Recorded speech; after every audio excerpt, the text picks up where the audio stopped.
La historia comienza con un poema sobre un mundo sin sol. Los noticieros informan sobre una alarmante actividad en el Sol. La NASA confirma la gravedad de los datos, que apuntan a un colapso solar. Las imágenes muestran que la actividad solar irregular se ha intensificado. Los gobiernos admiten que el Sol se está apagando. El impacto ecológico ya se siente con un drástico descenso de las temperaturas. La agitación social crece rápidamente en todo el mundo. En una casa aislada, Georgina, la madre, intenta mantener la normalidad. Su hijo Fred llega a la casa en medio de la creciente oscuridad. Su hermana, Clara, lo recibe preocupada por lo que va a suceder. Clara confía en que su padre, Raymond, los salvará. Cree que los llevarán a unas cuevas seguras y cálidas. Georgina prepara una habitación para Fred, tratando de crear un ambiente acogedor. Mientras Raymond, el padre, intenta contactar a un senador por teléfono. Insiste en que su familia está lista para ser evacuada. La comunicación es mala y la frustración de Raymond aumenta. Clara se reúne con su madre, quien la elogia.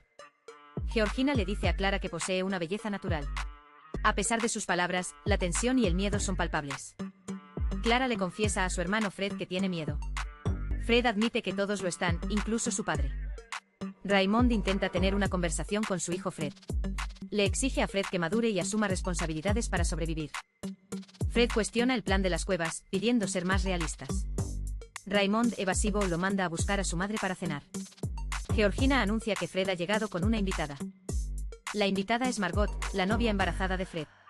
Georgina, emocionada, siente al bebé moverse en el vientre de Margot. Descubren que es una niña y Margot planea llamarla Claudine. Durante la cena, la familia intenta celebrar su reunión. Raymond presume de haber construido la casa él mismo, sin herencias. Critica la falta de trabajo y la dependencia de la juventud moderna. La familia brinda por estar junta de nuevo. Margot cuenta que conoció a Fred en la universidad. Raymond interrumpe bruscamente la conversación.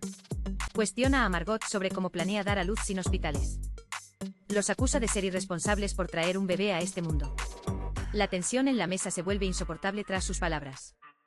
Más tarde, Fred le promete a Margot que cuidará de ellos. La narración poética describe un amanecer que nunca llega. Todos los corazones se aferran a una oración egoísta pidiendo luz. Georgina despierta a Clara, intentando mantener una rutina. Asegura que todavía tienen suficiente calor para estar bien. Fred se disculpa con Margot por el comportamiento de su padre. Durante el desayuno, Fred intenta aligerar el ambiente. Anuncia con ironía que es el primer día de la primavera. Clara, angustiada, pregunta de nuevo cuándo vendrán a buscarlos. Margot se disculpa, pero Fred la defiende. Raymond afirma ser un hombre práctico, no de fe. Desafía a cualquiera que no esté de acuerdo a irse de la casa. Asegura que su familia esperará el rescate. Raymond explota contra Margot, llamándola un billete premiado. Le recrimina comer su comida y vivir en su casa. La discusión es interrumpida por el perro rascando la puerta. Margot, al límite, dice que no puede soportar más el encierro. Quiere irse a casa y llamar a su familia. Fred intenta calmarla, repitiendo la promesa de que serán rescatados. Margot, desesperada, siente que solo están esperando la muerte. Fred encuentra una nota de su exnovia Abby. Clara le muestra a Margot un cuarto prohibido. Le advierte que no pueden entrar allí. Dentro, Margot encuentra dibujos y pertenencias de una niña. Fred revela que era el cuarto de su hermana Abby, quien murió hace 5 años. Se niega a hablar sobre cómo murió. En un flashback, una joven Clara le pide a su madre usar un vestido. Fred intenta hablar con su madre sobre Abby, pero ella lo rechaza. Georgina se altera, diciendo que ya han sufrido suficiente. Le grita a la joven Clara que se baje del piano. La madre, en su recuerdo, abraza a Clara de forma extraña. Le dice que está preocupada y que ha crecido muy rápido. Clara se queja de que la está lastimando. Georgina, agotada, le pide a Clara que la deje descansar. En el presente, Raymond vuelve a llamar al senador, cada vez más desesperado. Le recuerda que le debe su elección y le exige que cumpla su promesa. Es el cumpleaños de Clara, y Fred la despierta para una sorpresa. A pesar de la prohibición de su padre, la lleva afuera. Fred ha creado un espectáculo de luces para ella en la oscuridad. Clara le pide a Fred que prometa que no volverá a irse. Él se lo promete. La narración describe cómo algunos lloraban mientras otros sonreían. La familia prepara un pastel para el cumpleaños de Clara. Clara aparece para su fiesta usando un vestido que pertenecía a Abby. Georgina se enfurece al verla con el vestido. Intenta arrancárselo a la fuerza, aterrorizando a Clara. El perro de la familia aparece muerto, envenenado. Raymond confronta a sus hijos por haber salido la noche anterior. Les prohíbe salir de la casa bajo cualquier circunstancia. Les explica que dentro están seguros con calor y comida.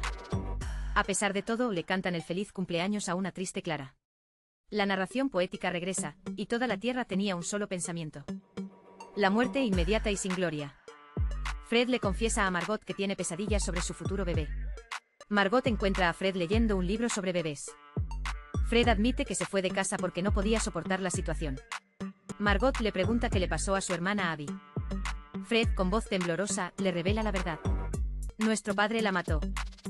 Fred le dice a Margot que debe quedarse por Clara, no puede abandonarla de nuevo. Georgina tiene una alucinación y habla con la fallecida Abby. Raymond la encuentra y le dice que Abby está muerta. Le ruega que no lo abandone ahora, que están cerca de salvarse. Georgina lo culpa por la muerte de Abby, diciendo que no la dejó ir a buscarla. Raymond la obliga a tomar su medicación para calmarla. La culpa, diciendo que ella no podía cuidar de Abby. Clara le cuenta a Margot que no recuerda mucho sobre Abby. Dice que Abby huyó y la encontraron muerta en el lago. La versión oficial es que comió frutas malas venenosas. Clara revela que su padre dijo que fue un accidente, pero Fred dijo que se suicidó. Georgina tiene otra crisis, confundiendo a Clara con Abby. Intenta ahogarla en la bañera, llamándola mi niña. Fred y Margot intervienen y logran salvar a Clara. Margot confronta a Raymond por su crueldad. Le pregunta qué lo convirtió en un ser humano tan horrible. Le asegura que vaya a donde vaya, ella no lo seguirá. Georgina, en un momento de lucidez, le dice a Fred que está orgullosa de él. Le advierte que no deje que su padre lo destruya. Raymond anuncia que irán a cazar después de cenar, una idea delirante. Margot le suplica que llame al senador, que no pueden seguir así. Él le responde que vivirá como él ordene. Raymond se burla de Margot, diciendo que ella no puede ayudar a su esposa. Le dice que no intente decirle lo que su esposa necesita. Afuera, Bree, la ex de Fred, grita que se vayan, que huyan. Fred sale a hablar con Bree, quien le dice que el mundo es un caos. Bree le pide ir con él a las cuevas, pero él le dice que no existen. Le pide que se vaya con ella, pero él se niega a abandonar a Clara. Raymond sale con un rifle y obliga a Bree a irse. Bree, antes de irse, le grita a Fred que es un cobarde. El teléfono finalmente suena. Es para Raymond. El eufórico cree que es el senador para el rescate. Pero la persona al otro lado le da malas noticias. Le informan que el plan de las cuevas nunca existió. Raymond, devastado y derrotado, cuelga el teléfono. Raymond regresa herido tras un accidente de coche. Dice que salió a buscar comida, ya que se estaban quedando sin provisiones. Miente a su familia, diciendo que el senador llamó y vendrán mañana. La familia, llena de una falsa esperanza, se alegra. De repente Margot entra en labor de parto. Fred confronta a su padre, sabiendo que miente sobre el rescate. El bebé está naciendo en medio de la crisis. Margot da a luz a una niña sana. Por un momento, la familia comparte un instante de alegría y esperanza.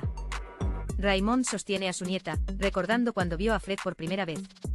Le agradece a Fred por haberle dado un momento de felicidad. Luego se retira diciendo que preparará la cena. Fred se da cuenta de que su padre ha perdido toda esperanza. La familia se da cuenta de que el padre ha desaparecido. Un grupo de extraños armados irrumpe en la casa. Buscan comida y un refugio seguro. Raymond intenta proteger su comida, pero es inútil. El líder de los intrusos interroga a Clara sobre las cuevas. Presionado, Raymond finalmente confiesa la verdad. Admite que no hay cuevas, que nunca las hubo. La mentira que sostenía a la familia se derrumba. Raymond les ofrece su coche para que se vayan. El líder de los intrusos regresa solo. Le dice a Fred que su padre está muerto. La narración finaliza el poema y contemplaron el aspecto de cada uno. Vieron, sonrieron y murieron. Fred prepara las frutas malas para su familia. Clara le dice que tiene miedo. Él le promete que no le dolerá. Clara le pregunta si cree que existe el paraíso. Fred describe un paraíso increíble, cálido y lleno de comida. Un lugar con agua para nadar y sin preocupaciones. Un lugar de paz, donde estarán las personas que aman. Clara pregunta si Abby estará allí. Fred le asegura que sí, que Abby estará allí. La familia consume el veneno, eligiendo su propio final. La película termina con una cita de Lord Byron, autor del poema Darkness. If you want a recap of your favorite movies and shows, comment below, and don't forget to subscribe, like, and turn on notifications so you don't miss the next ones. See you next time, everyone.